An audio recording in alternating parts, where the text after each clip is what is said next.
আসসালামু আলাইকুম সম্মানিত ভিউয়ার্স। তো আজকে যে বিষয়টি নিয়ে কথা বলছি সেটি হচ্ছে আমির হামজা হুজুরের কে নাকি জুতা মেরেছে কি বলার কারণে, সাংবাদিক বলার কারণে। রাসূল ভাই ভুল কিছু বলেনি। তিনি তো বলেছেন যে আল্লাহর পক্ষ থেকে যেহেতু ওহী প্রাপ্ত হয়, সেই ওহীটা মানুষের মাঝে বিলিয়ে দেয়, সেহেতু এটা কি সাংবাদিকেরই কাজ। এটা তো ভুল কিছু বলেনি। আর যে জুতা মেরেছে এটা কোনো আমির হামজা হুজুরকে জুতা মারা হয়নি। আপনারা ভিডিওটি দেখুন। এটা আমির হামজা হুজুরকে জুতা মারেনি, এটা জুতা মেরেছে যারা এই মাহফিলে বাধা সৃষ্টি করেছিল তাদেরকে জুতা মেরেছে। তো আপনারা ফুল ভিডিওটি দেখুন।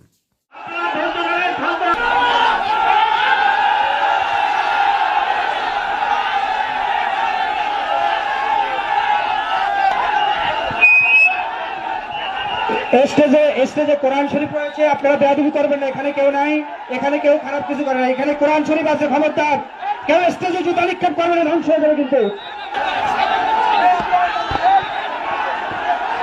স্টেজে কোরআন শরীফ রয়েছে, কেউ জুতা নিক্ষেপ করবে না, খবরদার। আরে আমাদেরকে মারতেছেন কেন?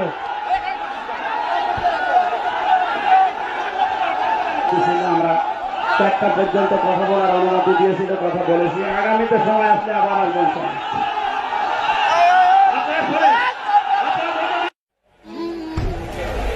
আপনি নিয়ে আসলেন কোন কারণে? আমি কি চোর না ডাকাত? না, এটা জবাব দেওয়া লাগবে। কে এখানে কে কি কল কাটে না আমরা কে ভাইসে এসেছে দেশে? অনুষ্ঠান দেবেন না, মমতাজকে নিয়ে এসে গান দেন। এদেশে যদি ইমান নিয়ে টিকে থাকা না যায়, আমাদের মেরে ফেলেন।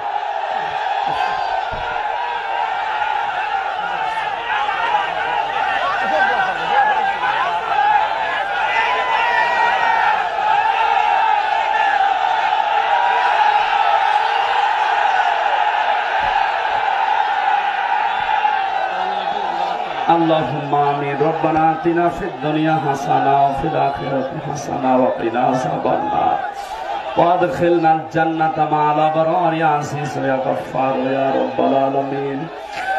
আল্লাহ তাআলা তোমার বান্দা বান্দীরা বড় আশা নিয়ে এসেছিল কোরআনে কারীম শোনার জন্য। যাদের ইশারায়, যাদের কলকাঠিতে এটা নষ্ট হয়ে গেল, আল্লাহ তুমি তাদের হেদায়েত দান করো। হেদায়েত না থাকলে তুমি তাদেরকে করোনা দিয়ে ধ্বংস করে দাও। বড় আশা নিয়ে এসেছিলাম সে কুষ্টিয়া থেকে, মেহেরবানি করে মানুষগুলোর আশা পূরণ করো।